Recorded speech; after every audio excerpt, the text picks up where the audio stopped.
ম্যাজিস্ট্রেটের সাথে রুমিন ফারহানা যেভাবে যে বডি ল্যাঙ্গুয়েজে যেভাবে হুমকি ধামকি, তাহলে ওরা ঠিক আছে, তারা আচরণবিধি রক্ষা করার জন্য বলবে, আপনার পছন্দ না হতে পারে, কিন্তু প্রেজেন্টেশনটা যদি ওইভাবে হয় তাহলে তো তারা অনেক যৌক্তিক বা সঠিক জিনিসেও নিয়ে কথা বলতে চাইবে না।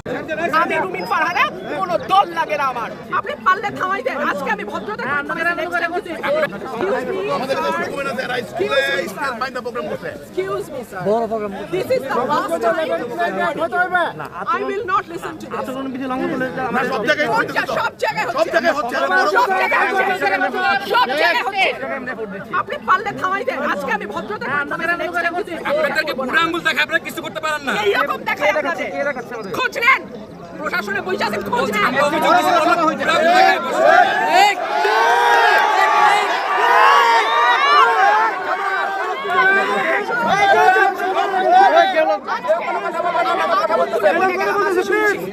ভবিষ্যতে শুনবো না। এটা আসলে এটা ভালো লাগলো না। আমি বারবার বলছি যে নির্বাচনটা খুব আদর্শিক হইতে হবে, নির্বাচনটা আদর্শিক হইতে হবে।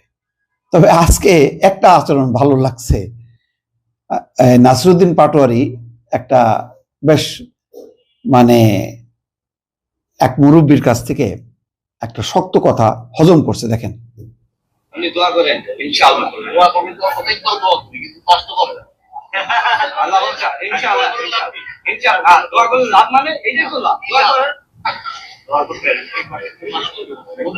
কেন আপনি দোয়া করেন ইনশাআল্লাহ, দোয়া করবেন তো প্রত্যেক তো দোয়া করি, কিন্তু কষ্ট করবেন আল্লাহ বলছে ইনশাআল্লাহ। যাক, এটা ভালো হয়েছে যে দোয়া তো করে দেবো কিন্তু পাস তো করবে না। নাসিরউদ্দিন পাটোয়ারির বেশ যে কটা ক্লিপ আমি দেখছি সবগুলি খুব অ্যাগ্রেসিভ ছিল এবং মির্জা আব্বাসের প্রতি ইঙ্গিত করে চাঁদাবাজ এটা সেটা বলা টলা, এগুলি ঠিক না। মানে একটা বয়সের এত ব্যবধান আছে, রাজনীতিরও একটা নতুন সংস্কৃতি আমরা গড়ে তুলতে চাই, সেখানে এটা মানানসই নয়। যাক, এটা নিয়ে আমি কথা বলছি।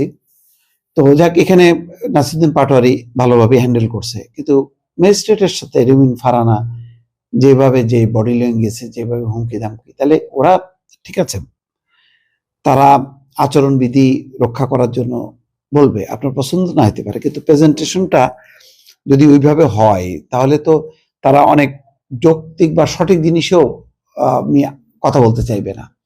তাহলে আচরণবিধি তো লঙ্ঘন হয়ে যাবে, কারণ প্রার্থী এবং তার সমর্থকদের একটা প্রবণতাই থাকবে যে আচরণবিধি লঙ্ঘন করা।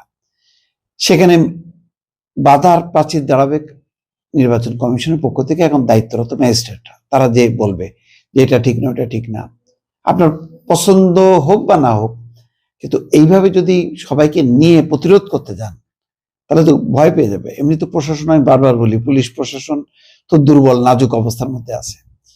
তো এইভাবে যদি মানে অ্যাগ্রেসিভলি যদি মানে আচরণ করা হয় তাহলে নির্বাচন কমিশনের যে দায়িত্বপ্রাপ্ত এই ম্যাজিস্ট্রেটরা তারা কিভাবে দায়িত্ব পালন করবে? এটা তো সহযোগিতা লাগবে, এটা তো একপাক্ষিক ব্যাপার না।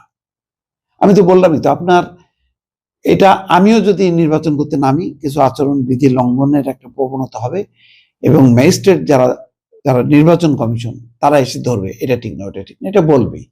কিন্তু তার উত্তরটা যদি আমি খুব সুন্দরভাবে হ্যান্ডেল না করতে পারি তাহলে তো একটা মানে উত্তেজনা তৈরি হবে, এক ধরনের অ্যাগ্রেসিভ মনোভাবের ফলে যেটা হবে, সে তো দায়িত্বই পালন করতে পারবে না, তাহলে তো ভেঙে পড়বে, বিভিন্ন জায়গায় জায়গায় এই সমস্তগুলি তো ভেঙে পড়বে।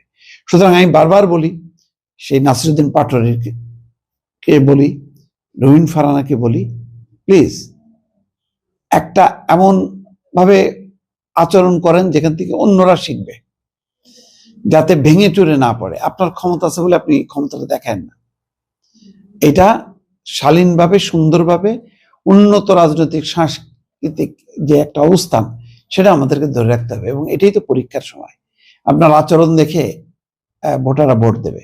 ভোটাররা কিন্তু বাধ্য না, ভোটাররা আর শক্তিকে ভয় পায় না, এটাও মনে রাখা দরকার।